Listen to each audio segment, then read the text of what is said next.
For 100 days, the world has been looking at the wrong thing. Every image posted, every Reddit thread, every news segment, everyone's staring at a ski mask and asking the same question: who is behind it? And I understand that instinct. The mask is where the face should be. The face is where the answer should be. But the mask is not where this case gets solved. The case gets solved when someone who knows this man watches this video and recognizes not his face, but his behavior. His clothes, his eyebrows, the way he holds himself, the way he fumbles, the way he carries a gun he does not know how to use, the way he got dressed at 2 a.m. to commit a crime and still could not stop himself from making sure the outfit worked. That is who this person is, and once you see it, you cannot unsee it. This video is not a recap of the Nancy Guthrie case. If you want the full timeline, the financial thread, the DNA, the jurisdictional failures, those videos are on this channel, and I will link them below. This video does one thing. It takes 100 days of footage analysis, behavioral profiling, and expert assessment and builds the most specific portrait of the suspect that has ever been published in one place. Not a sketch, not a silhouette, a personality, a behavioral fingerprint that the people in this man's life will recognize before this video ends. Subscribe to Deep Discovered, hit the notification bell, drop a comment telling us where in the world you are watching from tonight. Now, let us take the mask off. The clothes start. With the clothes, because this is where the profile begins, and it is the detail that every trained analyst who has reviewed this footage has flagged independently. When a person commits a crime at 2 a.m, they throw on whatever is closest. Dark hoodie from the back of the closet, old sweats, mismatched layers, function over form. Nobody is supposed to see you. That is the standard.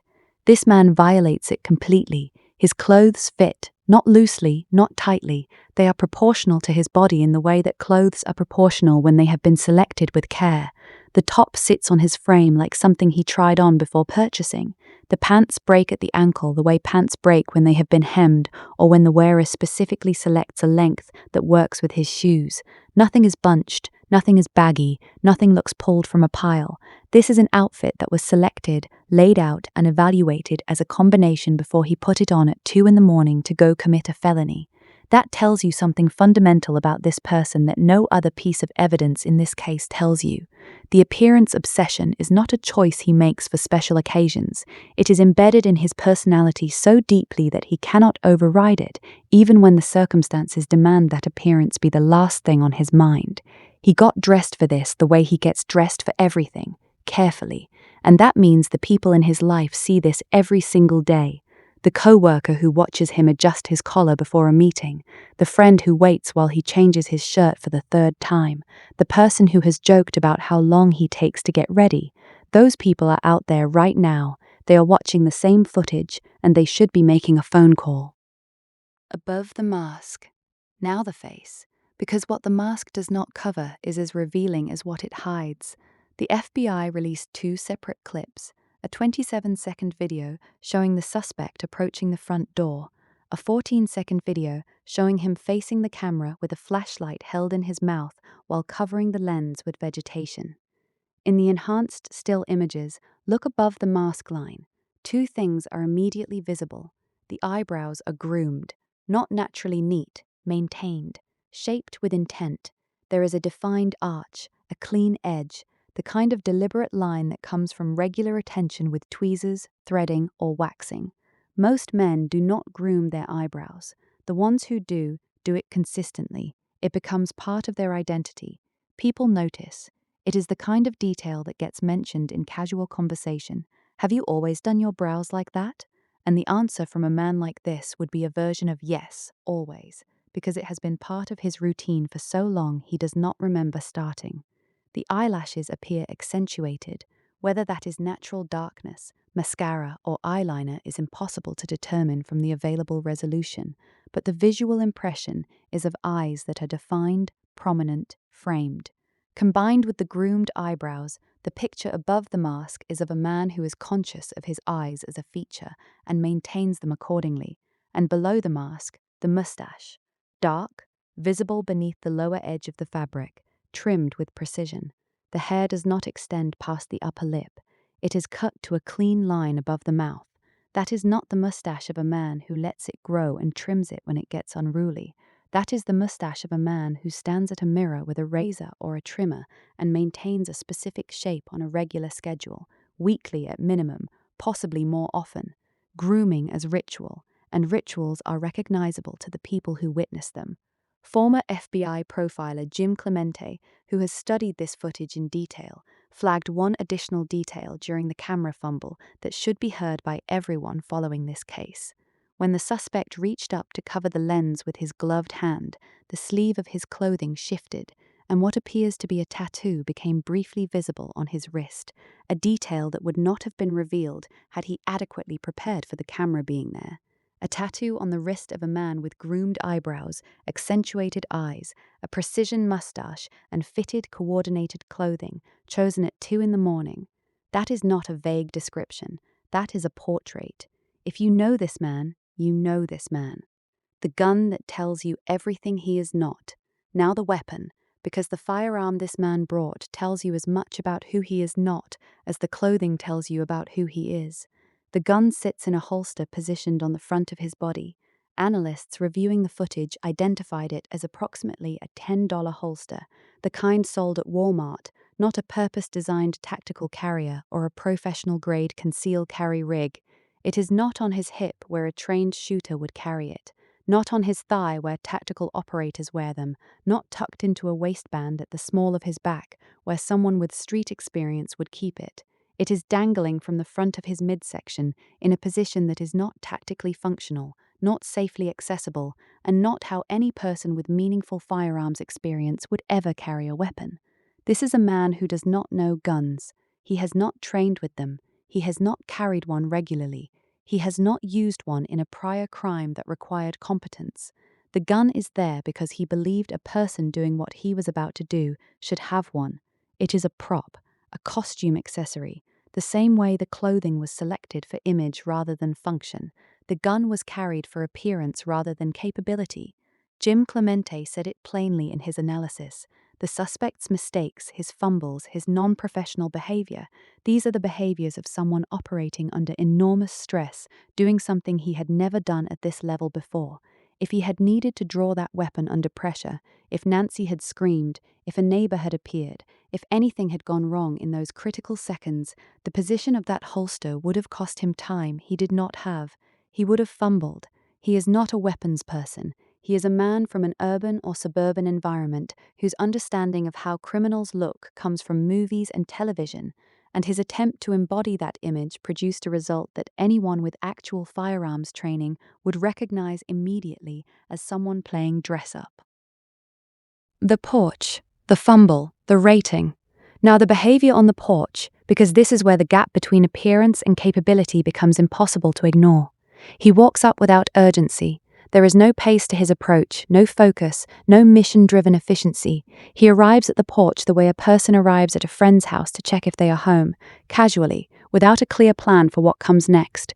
He looks around, he orients himself, he notices the doorbell camera but does not immediately address it. He pauses, seems uncertain about whether it is recording, turns away from it, goes back to the planter area, searches for something to cover the lens with, finds a piece of vegetation, returns, holds a flashlight in his mouth while he works to cover it.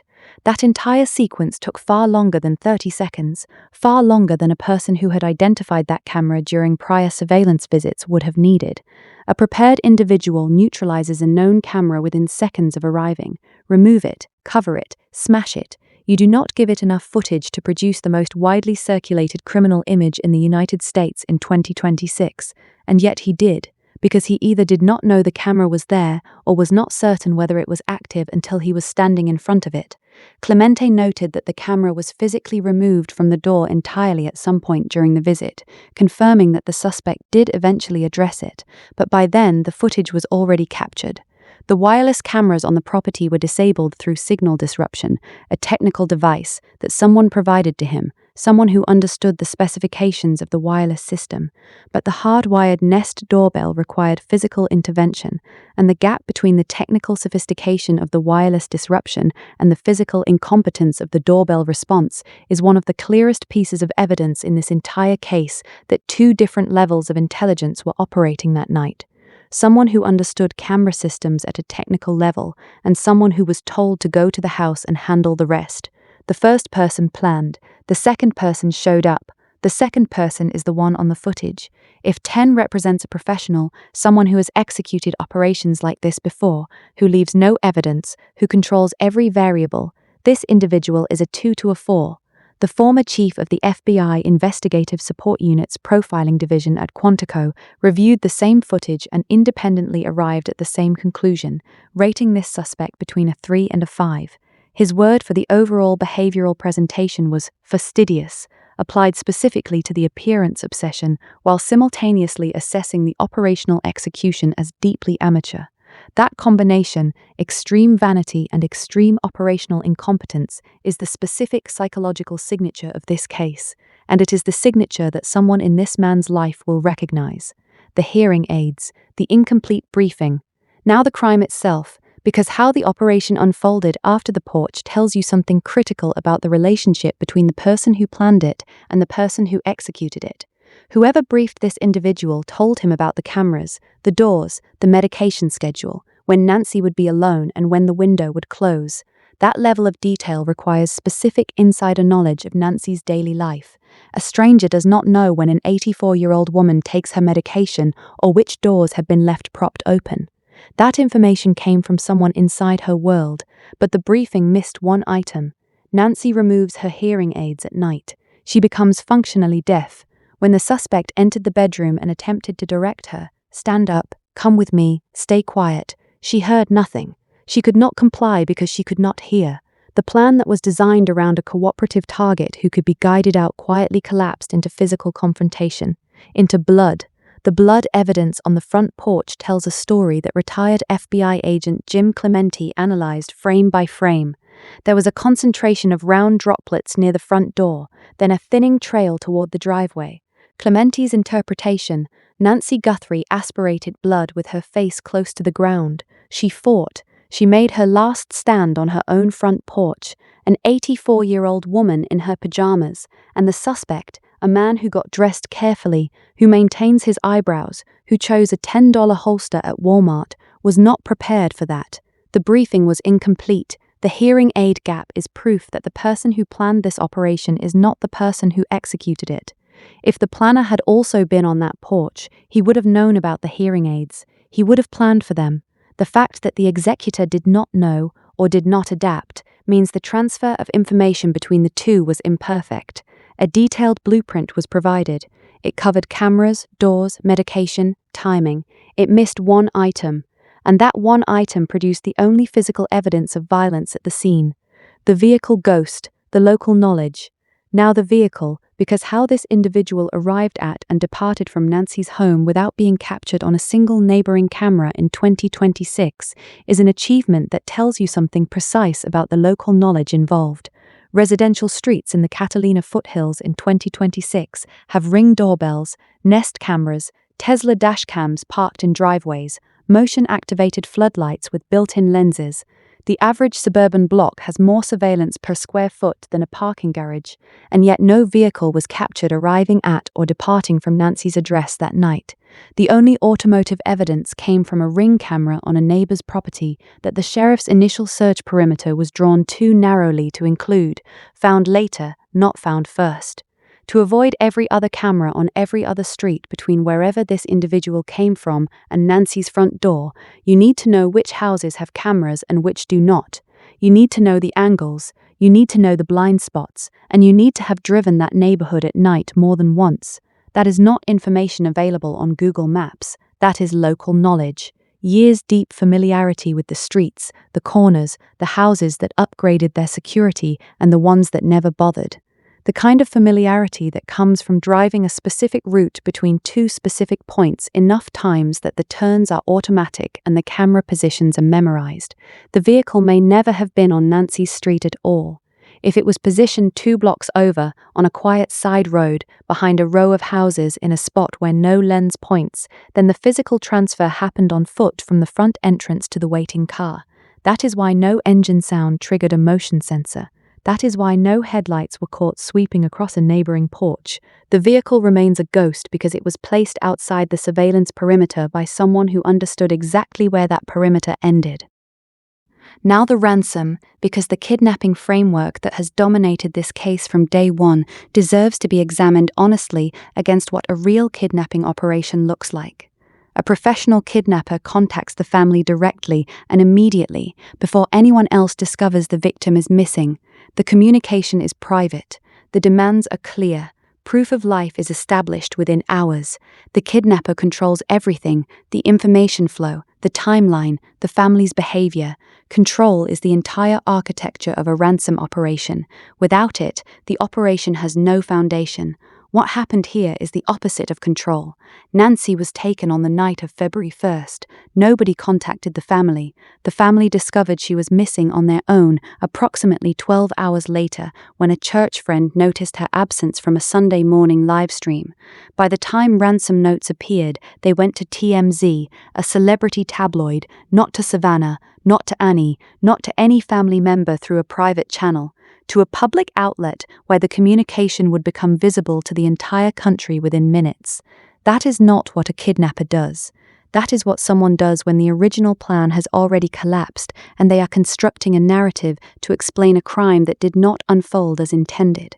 Or, and this is the possibility that sits underneath everything, those notes did not come from the person who took Nancy in the first place. They may have come from an entirely separate party, someone who watched the media coverage and decided to exploit the situation, someone connected to the crime who manufactured a kidnapping narrative to redirect the investigation toward a stranger and away from the people inside Nancy's life. Either way, the ransom was not the operational motive. It was either a failed afterthought or a deliberate smokescreen, and while the world spent 3 months searching for a phantom kidnapper, the financial thread, the property, the loan, the estate, was accumulating in plain sight. The word kidnapping was planted in public consciousness before anyone had the chance to consider alternatives, and by the time the financial picture started surfacing, the framework was already set. The complete portrait. Let me put it all in one place, because this is the profile that someone watching this video right now should be holding up against the face they know. The man on Nancy Guthrie's porch is between 5'9" and 5'10" with an average build. He wears fitted, coordinated clothing, selected with care, even when the situation demands he not care. He grooms his eyebrows, shaped, arched, maintained on a regular schedule. He accentuates his eyes. He maintains a precision-trimmed mustache cut to a clean line above the upper lip. He has what appears to be a tattoo on his wrist, revealed when his sleeve shifted during the camera fumble. He carried a $10 Walmart gun holster on the front of his body, not a trained shooter's carry position. He is not a weapons person. He is image-conscious to a degree that his friends would describe as vain. He is an amateur operating at a level he has never operated at before. He has been to Nancy Guthrie's property in a prior legitimate capacity, a visit, a service call, a social occasion. He knows the general layout of the house, but not the operational specifics. He was briefed by someone with insider knowledge of Nancy's schedule, medication, and camera system. He was not briefed on the hearing aids. He has local knowledge of the Catalina Foothills neighborhood, the camera positions, the blind spots, the surveillance gaps. He drives a route between 2 points in Tucson regularly enough that the turns are automatic. The people in his life have noticed a behavioral shift since early February, a tension that was not there before, a reaction to this case in conversation that does not quite fit the room. Jim Clemente said it directly, because of all the mistakes this man made, because of his ineptness and non-professional behavior, he exhibited a great degree of stress when the footage was first released. That stress is still present, it shows, and somewhere in Tucson right now, someone is watching this video and recognizing it. If you are that person, the co-worker, the friend, the ex-girlfriend, the barber, the neighbor, the FBI needs to hear from you. Tips.fbi.gov 1-800-CALL-FBI. The reward is over $1.2 million. No arrest required, no conviction required. A tip that leads to Nancy is enough. Leave a comment. Tell me which detail in this profile stopped you. Tell me which behavioral element you think is the most identifying. Tell me where in the world you are watching from tonight. And if you are new to Deep Discovered, this channel does not just report cases. We sit inside them, we pull every thread, we build every analysis from named sources and documented evidence, and we do not stop. Nancy Guthrie is still out there. We are not stopping. I will see you in the next update.